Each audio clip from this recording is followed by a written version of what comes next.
どうぞお試しになってください。はい、離陸いたします。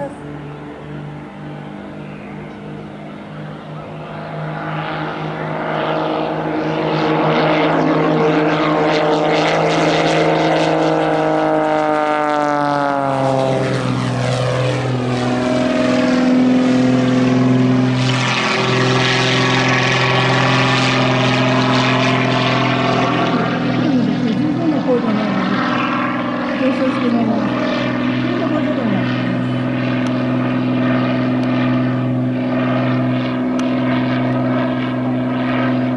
ので、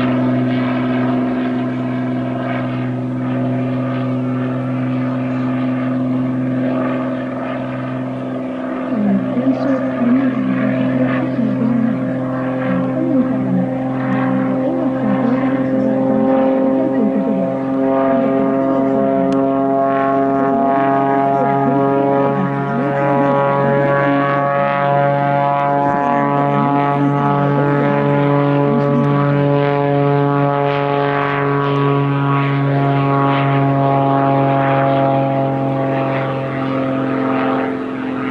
人間生活をどんどんまず楽しんでいただきたい。今、上空でセーフティーステップ、一回海面にして戻す作業をしました。これから始めると思います。は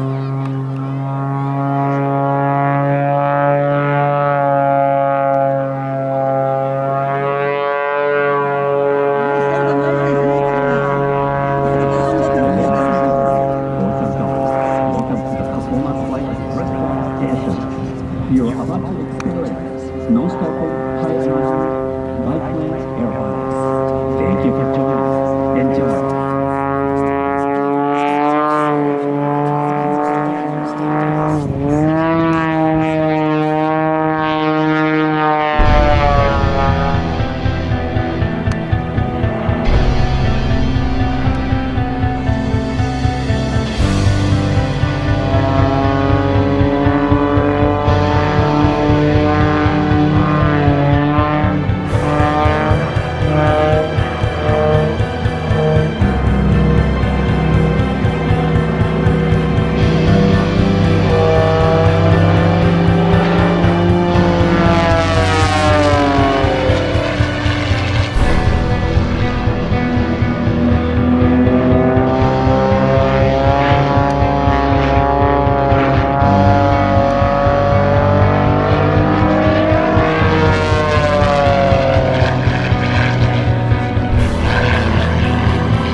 could stay awake just to hear you breathing.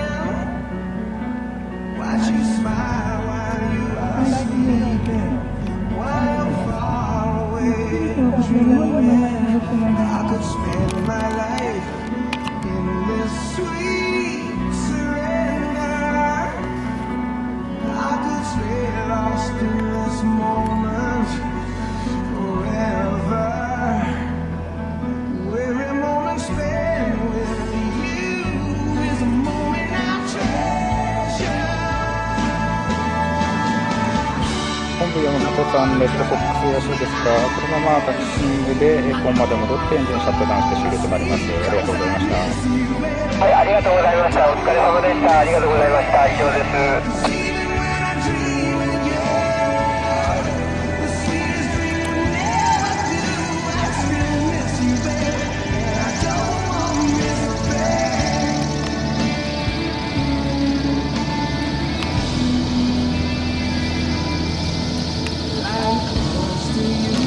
この口ラジオパイロット高木に戻ってまいりました。皆様に元気を何としております。今一度お願いします。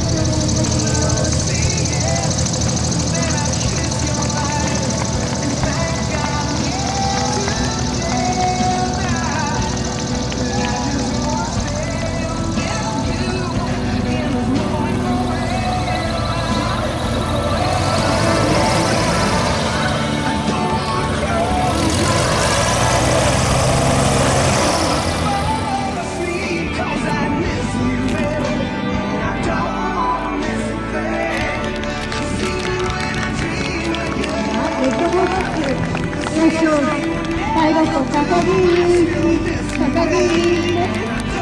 様パフォーマンスをご覧いただきありがとうございました。レッドホックエアラインズです。この後フライボールの場所がありますので、どうぞ皆様お集まりください。パイロット高木にしてのコースが楽しめます。どうぞよろしく。それと入り口近くのブースでレッドホックエア表示関連グッズを販売しておりますので、こちらの方もどうぞよろしくお願いいたします。どうもありがとうございました。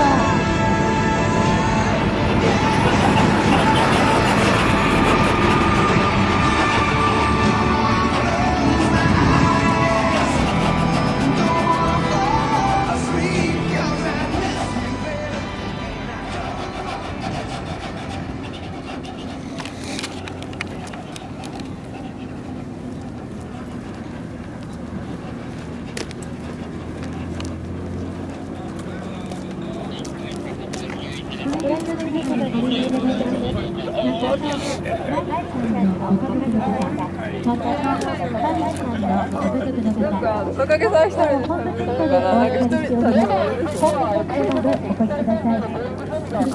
でなんか一人純子、なんか司会する人がね、マリーちゃんを本部テントでお預かりしております。本部テントまでお越しください。本日は江南工業祭りにご来場いただきまして誠にありがとうございます。この後1時15分頃から岡山市自由消防署特別救護隊の皆さんによりますはしご車を使った救出訓練の模様をお届けいたします。この後1時15分頃から岡山市南消防署特別救助隊の皆さんによる救出訓練をお届けいたします。どうぞ皆さんぜひご覧ください。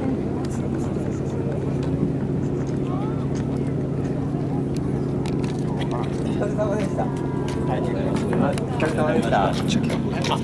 それちょっと調子悪い。すいません。ご来場の皆様にご連絡いたします。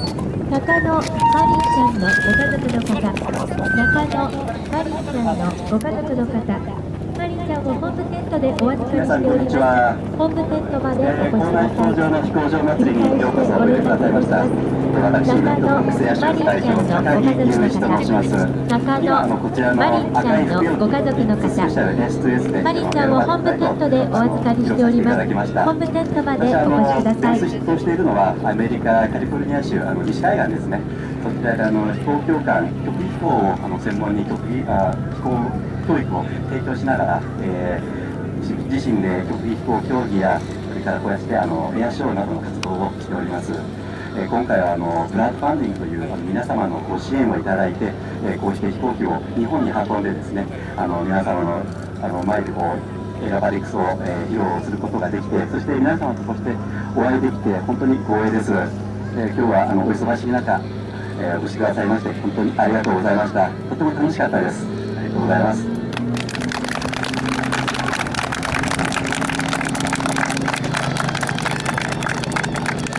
ハイタッチしないと。ハイタッチ、ハイタッチ。ハイタッチ、ハイタッチ。向こうから。それではせっかくですのでご質問等ございましたら。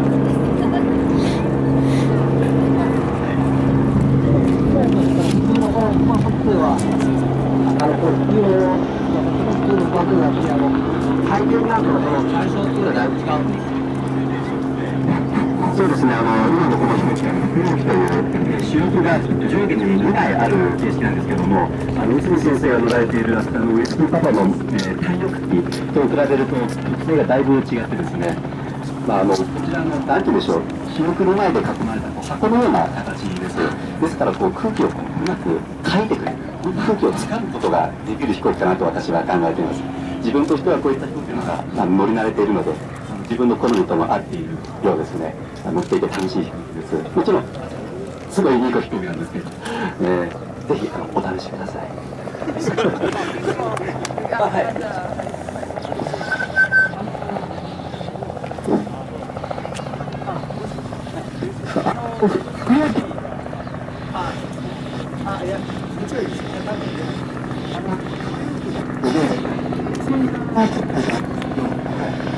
急激な引き起こしとかによる急にハリさんがずっと習ったことがない。昔聞いたことがあるんです。間近で。そうですね。はい。服用機はご覧のようにこの、左側ですと4本の長線、なんて言うんでしょうね、私はブレースワイヤーって英語で言いますけども、補強のワイヤーが入ってます。これ多少飛んでる時に角度がついて、空気の向きと角度がついて、それで振動を起こすことありますね。共振と言いますが、多分耳を澄ませると今日の飛行でも多分キーンという音が聞こえたんじゃないでしょうか。人によっては迫力が大好きだというおっしゃる方もいます。服用機っていうのは例えると自転車の車輪だと思うんですね。車輪をスポークで、貼って作っているものがあります。ああいった形っていうのは私は強度を作るのに非常に適した形ではないかと。ですから服用機もこういった形にして軽くそして強く、作ることができる。ちょっと型遅れの飛行機に見えるかもしれません。でもこういった飛行機いい面がまだまだたくさんあるんですよ。秒速どのぐらい走るんですかね。秒速ですね、ダイブの時でだいたい220マイルぐらい出るんですけども、220マイルパーアワーですね。キロで直すとどのぐらいなのかな。332キロですね。332キロメートルパーアワーの時速だそうです。ダイブの時ですけども、水平飛行だとちょっと遅くなって、250キロぐらい、そうか、280くらい出ますね。ちょっと秒速では計算しないと分かりませんけど、すみません。何か他に質問は。何かご質問ある方いらっしゃいますか。いいですか、僕。何かご質問ある方。はい、どうぞどうぞ。航空ショーとかたまに行くんですけど、全然素人なんですけれど、見てて、すごかったでしょっていう、全てすごかったんですけれど、それが難しいっていうのは、どの上がるとか降りるとか、そういう素人なんですけど。難しい面ですか。そうですね、私も今でも苦労するんですけども、ちょっとこれは専門的な話になっちゃうんですけども、このアクロバットの世界でも競技と、エアショーですかっていうのがありまして、競技っていうとフィギュアスケートのような感じですかね、採点をされるという、そういった飛行ですと、技のこの正確さが求められます。これは練習すれば綺麗になるんですね。で、どこで飛ぶかっていうのはあんまり影響されない。ですから、精度が9割で場所が1割なんて言われます。アクロバットのこういうエアショーを飛ぶと、精度はもうあんまり求められないんです。そもそも採点がありませんから。ですけども、場所が重要なんですね。この私いつも場所、英語でポジショニングと言いますけども、どこでどの、飛行をするかというので、まだまだ心に迷いがあります。ここでこれをやっていいのかな、ここでやってあとが足りなくならないかなと。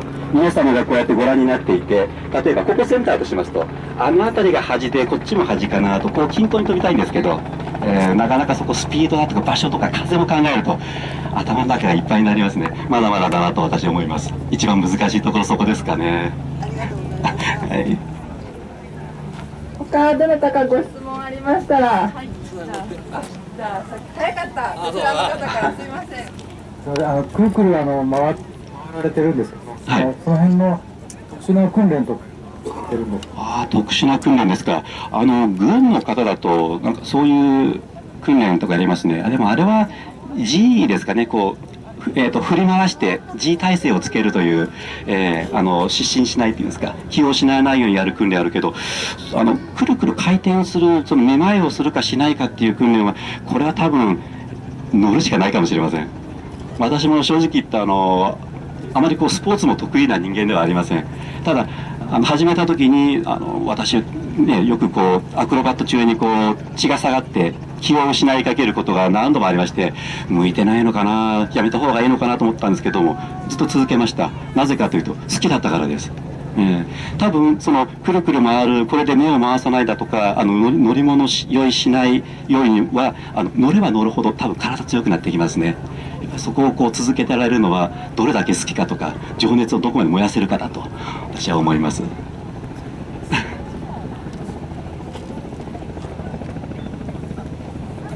じゃあ次さっき手を挙げていただいてた、この機体乗ってる何年ぐらい、この機体がね、何年ぐらいの機体が作られたの、それで何年ぐらいでねサイクルで乗られるんですか？ですね、この飛行機、2003年製です。私が作成したんではなくて、私のアクロバットの仲間ですね。その仲間が10年かけて2003年にようやく完成させて、彼は2年間これ乗ったんですけども、別になんか欲しい飛行機が見つかったみたいで、誘致売るから買わないかって言って、買います。昔からこの飛行機見てて本当にすごいなと、欲しいなと思っていた飛行機が手に入った時は本当に嬉しかったです。2003年に完成して、でもうそれにもう15年飛んでますけども、だんだん機体自体は問題ないんですが、この外側、これ布なんですね。主翼を張っている、あと胴体の後ろの部分、これ布を張っています。その布がだんだん劣化してきて、その張り替え剥がしてまた貼って塗装するという、そういったことが必要になりますけど、大体アクロバットで激しく飛ぶ人で1年に1回張り替えて、私の場合はちょっとコストだとか、私一人が整備やってますので、ですから5年に1回ぐらいのサイクルで一つの部品を張り替えしていく。